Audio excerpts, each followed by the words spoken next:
Halo Sobat Bola, apa kabar? Semoga semua dalam kondisi Baik, sehat dan bahagia selalu. Amin, amin ya. amin, Wah, amin. kita senang banget ini. Korea Selatan ternyata akhirnya lolos. Iya.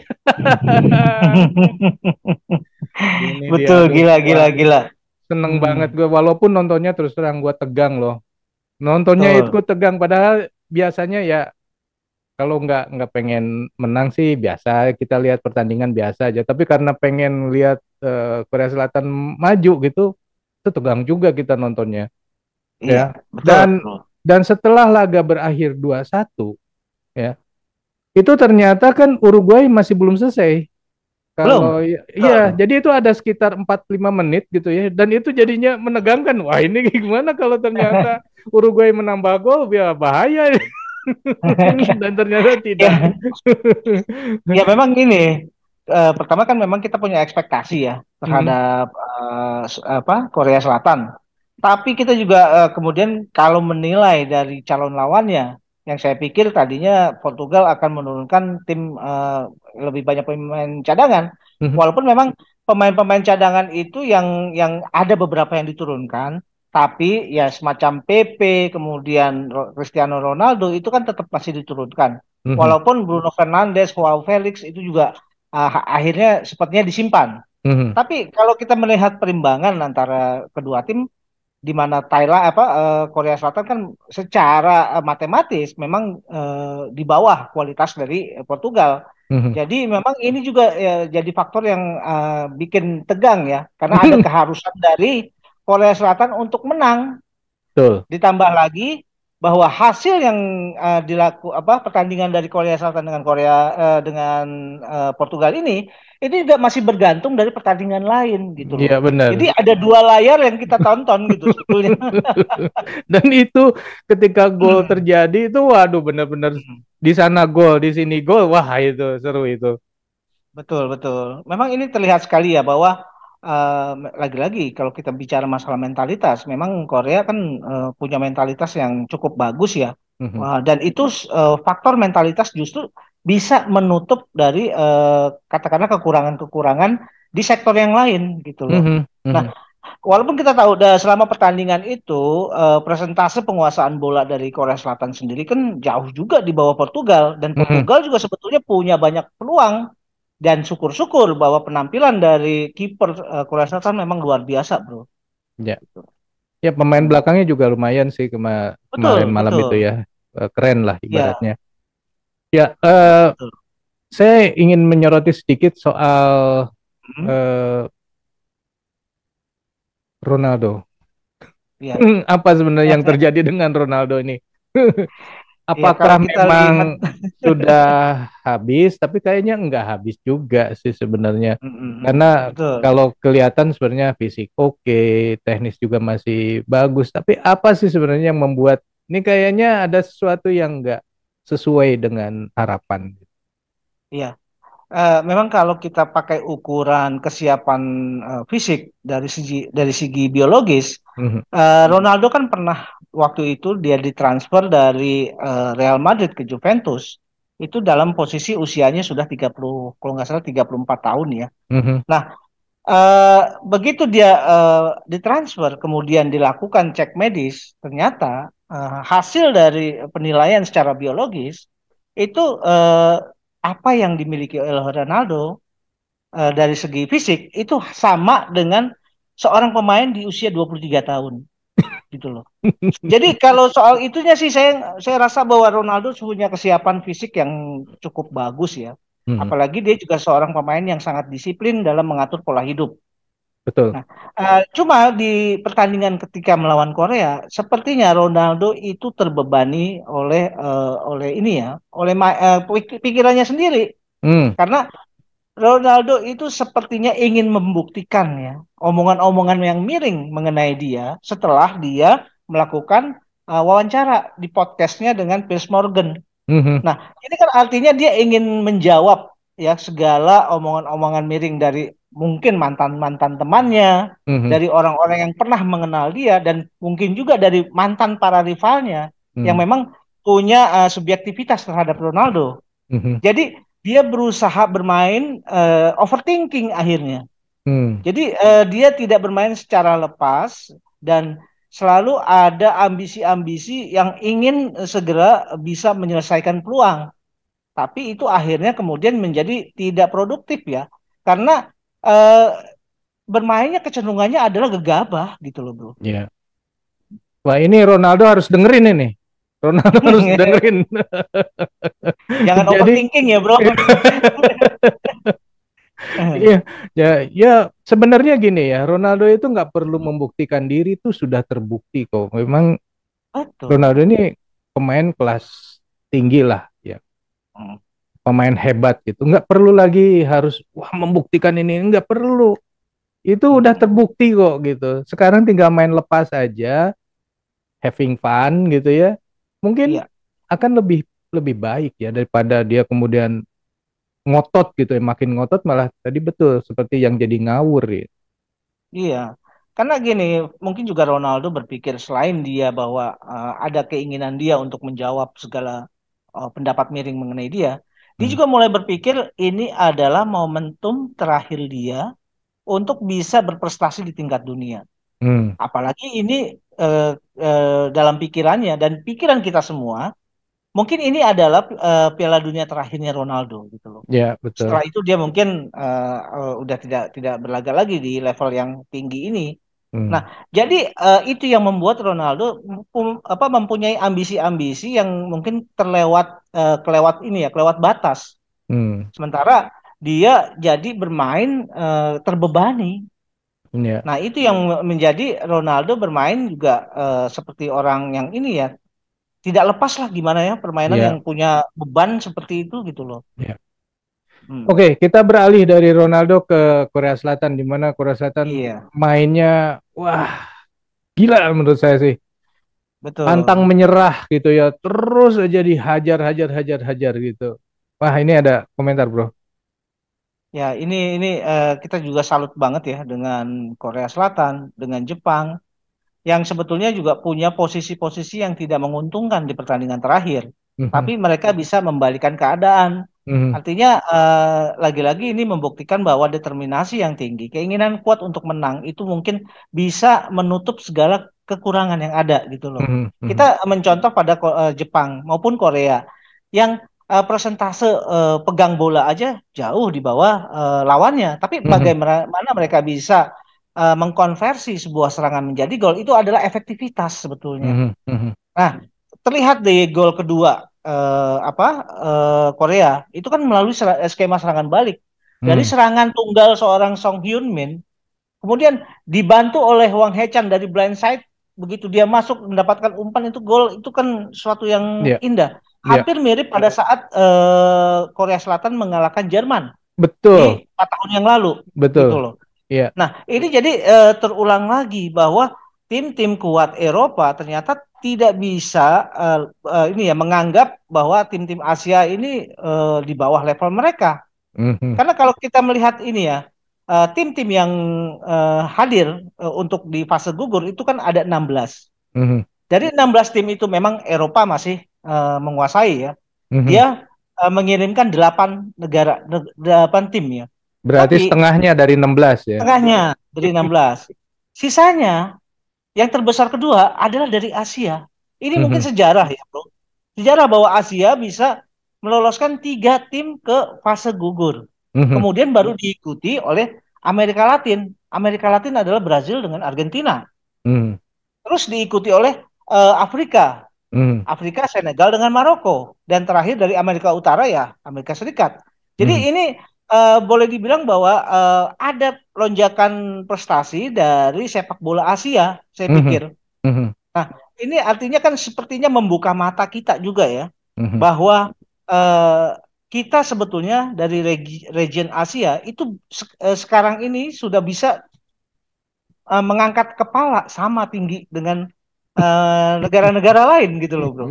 Iya, Dan iya benar. mudah-mudahan Indonesia juga tidak lagi insecure ya kalau Mhm. menghadapi laga-laga dengan apa ya, dengan perbandingan-perbandingan kualitas antar negara yang begitu secara ini ya, secara peringkat begitu gapnya terlalu tinggi, itu tidak perlu lagi kalau melihat kondisi yang seperti sekarang. Ya, Gitu. betul. Nah, ada yang membandingkan antara Hmm. semangatnya, mentalitasnya Korea Selatan dengan mentalitasnya Indonesia belakangan ini setelah dilatih oleh STY. Katanya mirip. Betul. Bener nggak Ya, sih? ya kalau kita melihat ya, memang yang perkembangan paling signifikan dari timnas kita adalah faktor mentalitas. Mhm, Beberapa kali kita dalam posisi tertinggal, tapi mhm. bisa comeback gitu ya. Ya. Nah, ini juga terlihat juga dari Jerman, Jepang, kemudian Korea Selatan, yang mereka juga bisa memainkan itu. Artinya Mhm, kepercayaan diri, kemudian keyakinan diri bahwa mereka bisa memenangkan pertandingan, ditambah oleh ini ya kemauan untuk bisa memenangkan pertandingan, itu ternyata bisa menjadi ini ya, menjadi senjata yang paling ampuh sebetulnya mhm. gitu. Melihat bahwa ini pertandingan ini adalah sebuah turnamen. Kalau Ya, pertandingan ini sebuah turnamen itu tentu pressure-nya lebih berbeda gitu loh, Bro. ya, betul. Ya. Oke, saya ada baca artikel ya yang Hmm. menyebutkan bahwa suatu waktu pemain Korea Selatan ada yang menggagalkan kalau tidak salah Hmm. menggugurkan Itali ya kalau tidak salah. Padahal pemain Iya, tersebut adalah bermain di Itali dan kemudian iya. apa ya dimusuhin ya kalau nggak salah. Iya, Ada itu benar ya berita kejadian itu ya? betul, betul. Itu pernah kejadian di tahun 2002 ya. Saat itu Korea Selatan sebagai tuan rumah Piala Dunia, itu ada seorang pemain yang namanya An Jung Hwan, itu juga baru aja bermain di Liga Italia. Nah, ketika melawan Italia, gol sundulannya An Jung Hwan itu justru menjadi gol penentu kemenangan Korea atas Italia, sehingga Italia terhenti nih. Kalau nggak salah itu di pertandingan perempat final. Nah, di saat itu juga kemudian ada gelombang kemarahan dari publik Italia terhadap An Jung Hwan, gitu loh. Sampai sepertinya ya, walaupun ada pihak-pihak klub yang berusaha menenteramkan atau berusaha menetralisir kondisi-kondisi seperti ini ya, artinya Anjung Hwan kemudian dimusuhin, tapi itu juga tidak membuat Anjung Hwan menjadi nyaman. Akhirnya dia setelah itu kayaknya dia pindah gitu loh, bro. Iya, betul. Katanya merasa sakit hati sama apa namanya publik Italia dan juga klubnya sebenarnya. Betul, betul, Ya, ini kan ada yang kejadian yang mirip ya. betul. Ketika pemain yang berlaga di Jepang dan di Jerman yang kalau tidak salah dan bahkan Jermannya malah tergusur. Ya itu pemain Jepang ya. Pemain Jepang yang bermain di Bundesliga itu Asano dan Doan itulah yang menjadi penentu kemenangan Jepang melawan Jerman di fase grup. Hmm, Nah, di situ kan kelihatan bahwa ada sesuatu yang di luar perkiraan dari back-backnya Jerman terhadap gerakannya Asano. Tapi Asano bisa mencetak gol. Tapi saya harap bahwa publik sepak bola ya dimanapun sekarang mungkin sudah lebih dewasa ya. hmm. Karena range waktu antara 2002 dengan 2022 sekarang Iya, itu kan sudah udah dua dua puluh dekade tahun ya. ya. Hmm. Ya, udah 20 tahun. Artinya mungkin publik sepak bola itu lebih dewasa dalam menyikapi masalah ini. Ini adalah persoalan-persoalan profesional semata sebetulnya. Ya. Gitu. Tapi jangan salah loh, kemarin Belgia kan Hmm. di Brussel juga terjadi kerusuhan gara-gara gagal. Artinya masih Ya, aja ada kayak begitu, bro. masih ada di Hmm. bahkan di Eropa ya. Belgia kan di Eropa ya. Mhm, Ya, mereka mungkin melihat bahwa Belgia ini adalah kesempatan terakhir dari generasi emasnya Belgia untuk bisa berprestasi. mhm, Setelah di laga tahun 2014 itu kan mulai muncul ya yang namanya generasi emasnya sepak bola Belgia mhm, dengan munculnya Kevin De Bruyne, Eden Hazard, Lukaku, Vermaelen segala macam ya. Kemudian mereka gagal di mhm, 2014. Di 2018 mereka juga masih kan dalam range waktu sebagai tim dengan punya golden age yang bagus ya, pemain-pemain mhm, dalam masa kemasan. Itu mereka pun gagal. Dan inilah sebetulnya puncak terakhir ya, katakanlah mhm, apa kesempatan terakhir dari generasi emas untuk berprestasi. Karena usianya pemain-pemain yang dari generasi emas itu juga udah masuk ke angka 30 semua gitu loh, mhm. rata-rata. Akhirnya gagal lagi. Makanya ini kegagalan di tiga periode Piala Dunia ini juga memuncak di Piala Dunia sekarang Iya, gitu loh, bro. karena mungkin kalau ditunggu lagi 4 tahun yang akan datang itu pemainnya udah keburu sepuh Nah, ya. betul, betul, bro. Betul, bro. Jadi mereka makanya kekecewaan itu kan sebagai akumulasi dari 2014, 2018 dan 2022 sekarang gitu. Iya, iya, iya, iya, iya. Nah, kita balik lagi ke Korea Selatan ya, Bro ya. Nah, Ya, Korea Selatan ini kan 3 kali nih dari 11 kali berlaga di Piala Dunia, 3 kali lolos ya, dari grup ya. Dan sekarang ya, nih yang ketiga kali nih. Yang pertama ya, kalinya lolos itu justru langsung sampai ke semifinal kalau tidak salah. Ya. Nah, betul. ini sebenarnya habis semifinal di Piala Dunia berikutnya cuman di fase grup.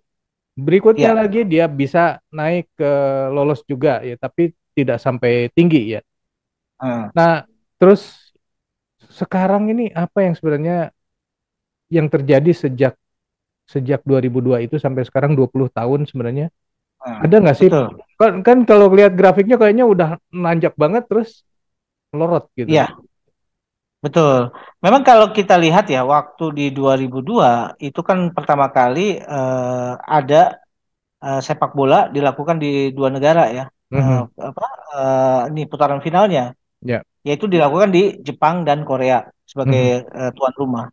Nah, penunjukan Korea Selatan dengan Jepang sebagai tuan rumah itu juga kan dibarengi oleh perbaikan-perbaikan kualitas dari timnas Korea gitu loh. Mhm. Terutama Korea. Kita kan bicara masalah Korea ya. Nah, Mhm. perbaikan itu dimulai dengan penunjukan Gus Hiding sebagai pelatih kepala Mhm. di Korea ya. Nah, pada saat Gus Hiding mulai bekerja, dia justru melihat bahwa ada sikap-sikap pemain, mungkin ini bagian dari budaya ya, budaya Mhm. Korea yang seperti agak-agak berbau feodalistik gitu loh terhadap pemain-pemainnya. Di mana Mhm. saat itu pemain-pemain junior yang masih masuk range junior usianya, ketika bergabung dalam tim nasional, saat mereka berinteraksi di lapangan itu terlalu memperlihatkan respek yang berlebihan terhadap pemain seniornya. Bahkan pada saat mereka makan siang, itu senior bergabung dengan senior, junior bergabung dengan junior gitu loh. Jadi tidak berbaur gitu. Padahal yang diinginkan dari sebuah tim adalah bagaimana chemistry ini bisa terbangun bukan cuma terjadi di lapangan gitu loh. Hmm. Yang terjadi di lapangan itu kan adalah hasil dari interaksi-interaksi yang dilakukan sebelum-sebelumnya. Ya bisa aja interaksi itu dilakukan di luar lapangan, gitu loh. Hmm. Hmm. Kemudian Gus Hiding marah besar dengan kondisi seperti ini. Hmm. Makanya dia rubah semua tuh mindset pemain-pemain Korea. Hmm. Pokoknya setiap makan siang, di situ ada pemain senior, di situ ada pemain junior. Bergabunglah bersama-sama, ngobrol bareng gitu loh. Nah, Hmm. kalau kemarin kita punya materi mengenai Sadil, itu juga kan sebagai bagian atau bentuk mengenai cara melakukan bonding antar pemain. Hmm. Bahwa kita tidak boleh menafikan yang namanya interaksi, yang namanya chemistry gitu loh. Hmm. Karena ini akan terbawa attitude-nya akan terbawa di lapangan. Nah, Hmm. setelah kebiasaan buruk itu kemudian bisa dirubah oleh Gus Hiding, akhirnya ada lonjakan-lonjakan prestasi dari Korea Hmm. Selatan. Di Ya. 2002 dia bisa mencapai, mungkin ini adalah pencapaian terbaik tim Asia di Piala Dunia, yaitu di 2002. Dengan mereka berhasil sampai semifinal. Walaupun ya nggak nyampe final ya, tapi paling tidak itu menunjukkan bahwa tim Asia ada yang pernah sampai semifinal. Ya. Dan Ya. mudah-mudahan aja dengan range waktu yang begitu panjang, kemudian kecenderungannya grafiknya malah menurun Korea ya. Karena di beberapa kali edisi juga paling banter ya lewat ke sampai fase gugur doang di Ya. 16 besar. Setelah itu Ya. kalah gitu loh. Ya, Nah, betul. di pertandingan ini sayangnya di 16 besar Korea akan bertemu Brazil gitu loh, Bro. Sayang sekali ini. Nah, iya ini bakalan seru banget nih lawan Brasil. Ya kan, Ya, Brasil bukan tim kaleng-kaleng. Kita bahas pasti. sekarang apa nanti aja nih? Kira-kira Nanti aja lah, bagaimana Bro. Indonesia nanti aja ya. Oke, kita tunggu video yang akan datang. Saya kira sekian dulu lah obrolan kita mengenai Korea Selatan. Alhamdulillah saya senang sekali karena kan mestinya hitung-hitungannya kan memang rumit ini kalau bisa Iya. untuk lolos ini kan. Tapi ya alhamdulillah. Oke, saya kira sekian dulu obrolan kita. Kalau yang ingin Hmm. menambahkan mengenai Korea Selatan silakan tulis di kolom komentar. Kita jumpa lagi di video yang akan datang. Sampai jumpa. Bye. Oke, thank you bro.